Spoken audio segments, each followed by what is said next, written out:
देश में कोरोना के मामले तेजी से बढ़ रहे हैं। पिछले 24 घंटों में कोरोना के 4,435 नए मामले दर्ज किए गए हैं। इन नए मामलों के साथ कोरोना के एक्टिव मामले 23,091 हो गए हैं, जबकि पिछले 24 घंटों में 11 मौतें भी हुई हैं। में कोरोना की रफ्तार तेजी से बढ़ती जा रही है। बीते 24 घंटों में 4,000 से ज्यादा मामले सामने आए हैं, जिसके बाद जो एक्टिव संख्या है वो 23,000 के पार हो गई है। तो लगातार इसी तरीके से जो है केसेस बढ़ते जा रहे हैं। वहीं दिल्ली की बात की जाए तो दिल्ली में भी लगातार केसेस बढ़ते जा रहे हैं। बीते 24 घंटों में 11 मौतें हुई हैं। 4 मौतें महाराष्ट्र में हुई हैं, वहीं गुजरात, राजस्थान, छत्तीसगढ़ और हरियाणा, दिल्ली, इन सब में एक एक मौत हुई है। तो कहीं ना कहीं मौतों का आंकड़ा भी जो है वो बढ़ने लगा है। वहीं डॉक्टर, एक्सपर्ट्स लगातार ये कह रहे हैं कि ये जो वेरिएंट है XBB 1.16 ये तेज़ी से फैल रहा है, लेकिन अभी ये इतना सीरियस नहीं है। तो लोगों के लिए बहुत ज़्यादा ज़रूरी हो गया है कि एहतियात रखें और ज़्यादा से ज़्यादा ध्यान दें। कैमरामैन रविंदर के साथ फराह खान, न्यूज़ 18 दिल्ली। कोरोना के बढ़ते मामलों को देखते हुए सुप्रीम कोर्ट के CJI DY चंद्रचूड़ ने कहा है कि बढ़ते कोविड-19 मामलों के मद्देनजर वकील वर्चुअल रूप से पेश होने के लिए स्वतंत्र हैं।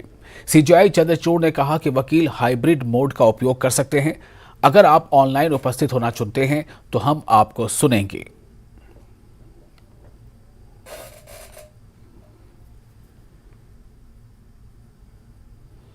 प्रधानमंत्री नरेंद्र मोदी ने लद्दाख की वुड कार्विंग को GI टैग मिलने पर बधाई दी है। लद्दाख में लकड़ी की नक्काशी के लिए GI टैग मिलने पर PM मोदी ने अपने ट्वीट संदेश में लिखा कि लद्दाख की सांस्कृतिक परंपराएं और भी लोकप्रिय होंगी और कारीगरों को भी लाभ मिलेगा। इस बीच लद्दाख के सांसद JT नामग्याल अपने ट्वीट में उन्होंने लिखा कि लद्दाख के लोगों को बधाई हो, लकड़ी पर नक्काशी के लिए लद्दाख को GI टैग मिला है। ये अपनी तरह का पहला विकास है। ये निश्चित रूप से कारीगरों के साथ साथ लद्दाख की हस्तकला संस्कृति को बढ़ावा देगा। लद्दाख की अर्थव्यवस्था स्थानीय स्तर से वैश्विक स्तर तक बढ़ेगी। इससे पहले LG लद्दाख के भी ट्वीट में उन्होंने लिखा कि वो लद्दाख के लोगों को बधाई देते हैं कि लद्दाख की पश्मीना को अब लद्दाख का GI टैग मिल गया है।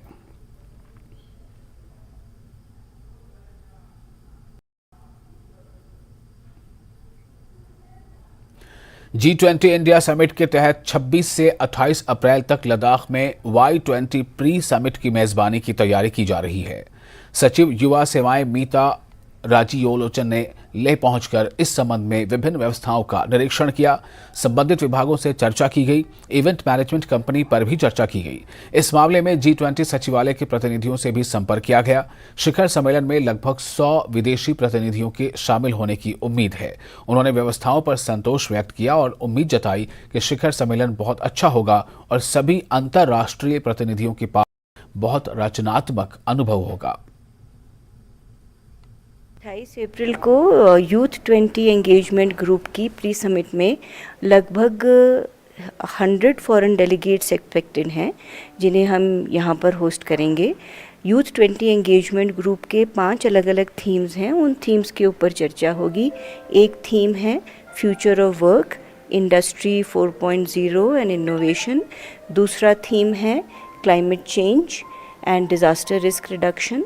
फिर थीम है youth in democracy and governance, peace building and reconciliation और हेल्थ, फिटनेस एंड स्पोर्ट्स। पांचों थीम्स पे डिटेल में चर्चा होगी। इस विषय में कल मैंने प्रिंसिपल सेक्रेटरी संजीव खीरवार जी और उनके बाकी जो सीनियर ऑफिशियल्स हैं ले एडमिनिस्ट्रेशन के, उनके साथ मीटिंग ली, जिसके अंदर इस समिट की क्या क्या तैयारियां हैं ले प्रशासन की तरफ से, उनकी तफसीलवार चर्चा हुई। और जो इनॉग्रल सेशन होगा वो सिंधु संस्कृति ऑडिटोरियम में होस्ट किया जाएगा, उन्होंने बताया। और उनकी प्रिपरेशन बहुत अच्छी लगी हमें, बहुत अच्छे से तैयारियां की जा रही हैं।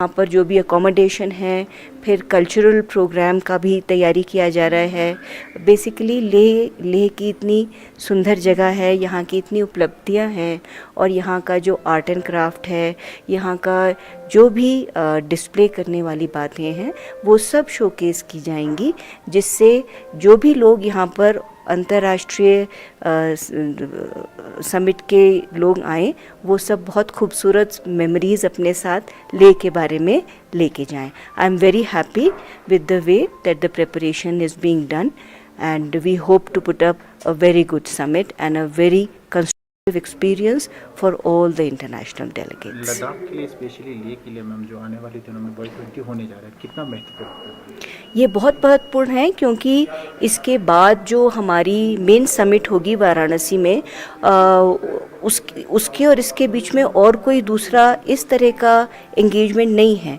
ये वाली जो एंगेजमेंट है, Y20 एंगेजमेंट ग्रुप की जो 5 थीम्स हैं, उसके ऊपर क्या कम्युनिके बनाया जाएगा, सब देश आपस में मिलके किस चीज़ पे कंसेंसस अराइव करेंगे, उस चीज़ के ऊपर चर्चा होगी।